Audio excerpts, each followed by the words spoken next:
Hello बच्चों।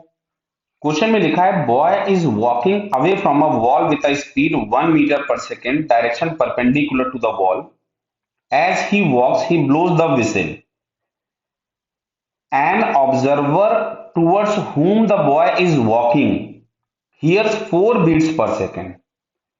Speed of sound दिया गया है तो पूछा गया फ्रीक्वेंसी ऑफ विसिल क्या होगा। तो सबसे पहले मैं इसका एक छोटा सा डायग्राम बनाता हूं। कहीं पे भी कोई भी अगर रिफ्लेक्टिंग टारगेट होता है तो वहां पे हम लोग सोर्स की इमेज बना लेते हैं। तो ये एक बॉय है जो कि वॉल से दूर जा रहा है, ये हमारे पास विसलिंग कर रहा है, तो ये हमारे पास सोर्स हो गया। और एक ऑब्जर्वर यहां पे जो कि रेस्ट पे है। तो अगर सोर्स इधर जा रहा है तो इसकी इमेज जो हम लोग यहां बनाएंगे एस डैश, वो हम लोगों को इस डायरेक्शन में दिखाई देगा विद द सेम स्पीड जो यहां पे दी गई है 1 मीटर पर सेकेंड। तो 1 मीटर पर सेकेंड आपको यहां पे भी होगी। तो अब ये जो ऑब्जर्वर है इसको दो साउंड मिलेंगे, one is directly from the source and after reflection from the wall. Clear. तो अब देखो पहले की बात करता हूं मैं। तो ये वाला डायरेक्शन प्लस हो गया, source to observer is taken as positive. तो वेलोसिटी ऑफ ऑब्जर्वर तो जीरो है और वेलोसिटी ऑफ सोर्स हम लोगों को मिलेगा 1 मीटर पर सेकेंड। हम लोग यहां से प्लस लिखेंगे। सेकंड वाले के केस में देखिए डायरेक्शन तो अभी भी सोर्स टू ऑब्जर्वर यही वाला प्लस होगा। इस केस में अगर हम लोग देखेंगे तो वेलोसिटी ऑफ ऑब्जर्वर तो अभी भी जीरो है, लेकिन अब ये जो सोर्स की डायरेक्शन है वो इसके अपोजिट है। तो यहां से हम लोग जो वीएस लिखेंगे that is -1 metre per second. क्या बात क्लियर हुई? तो अब मैं यहाँ पे वैल्यूज बाद में पुट करूंगा, पहले मैं सिंपल रिलेशन लिखता हूं। तो रिलेशन के नाम पे हमको पहले जो मिलने वाला है एफ एपरेंट डायरेक्टली, इसको हम लोग लिखते हैं एफ एक्चुअल जो जनरेट किया गया है। v माइनस वीओ तो जीरो हो गया अपॉन v माइनस वीएस, और यहाँ पे वीएस आपके पास पॉजिटिव साइन के साथ है तो v माइनस वीएस ये आ गया पहले। अच्छा, रिफ्लेक्शन के बाद वाले को हम कुछ एफ एपरेंट डैश लिख रहे हैं तो it is f actual v minus v o, observer zero पे था, अपॉन v माइनस वीएस, और इसमें हम निगेटिव साइन के साथ प्लेस करेंगे तो ये आपके पास v प्लस वीएस हो गया। क्लियर बेटा? इन दोनों का डिफरेंस, इन दोनों का डिफरेंस जो है वो 4 बीट्स पर सेकेंड है, मतलब 4 हर्ट्ज की फ्रीक्वेंसी ऑब्जर्वर सुनता है। तो इन दोनों का अगर मैंने डिफरेंस लिया तो ऐसा लिख रहा हूं मैं यहां से 4 is equals to f apparent minus f apparent dash, जिसमें से एफ एक्चुअल इंटू वी तो बाहर आ गया। अच्छा, ब्रैकेट के अंदर आपके पास मिल रहा है 1 अपॉन, ध्यान से देखिएगा, v माइनस वीएस, और यहां पे आ रहा है 1 अपॉन v प्लस वीएस।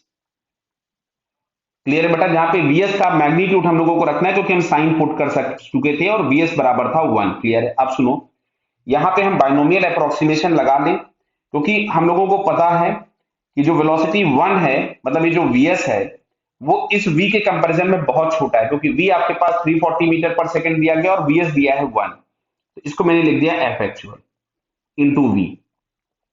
अच्छा, मैंने यहां से नीचे में से v कॉमन निकाला तो मिलेगा 1 minus v s upon v, minus यहां से भी मैंने नीचे से v कॉमन निकाला तो मिलेगा 1 plus v s upon v. Clear बताइए? तो वो इस वाले v से तो मैंने इसको कैंसिल कर दिया। क्लियर बेटा? अब देखो यहां से मैं इसको लिख रहा हूं एफ एक्चुअल, और इनको मैं ऊपर ले गया तो 1 माइनस वीएस अपॉन वी की whole power -1 minus 1 plus v s upon v की होल पावर -1। अब अगर मैं यहां से 1 plus x to raise to the power n में अगर एक्स की वैल्यू बहुत छोटी होती है तो इसको मैं 1 प्लस एन एक्स लिख लूंगा। तो यहां से आपके पास ये आ रहा है एफ एक्चुअल 1, और यहां पे पावर है माइनस, तो ये 1 एन एक्स अगर करिएगा तो प्लस हो गया अपॉन वी माइनस, और यहां पे आ जाएगा ये 1 minus v s upon v. Clear? चलिए मैं ब्रैकेट ओपन कर देता हूं, f actual 1 plus v s upon v minus 1 plus v s upon v. Clear बेटा? तो ये माइनस माइनस तो कैंसिल हो गया। तो अब देखो यहां से तुमको मिल रहा है ये कि 4 is equals to f actual 2 into v s upon v. Clear? इससे 2 से इसको 2 उड़ा दीजिए तो यहां से आपको मिलता है f actual is equals to 2 into 340 upon 1, so that is 680 hertz. Clear? तो जो एक्चुअल फ्रीक्वेंसी होगी वो 680 हर्ट्ज हो गया।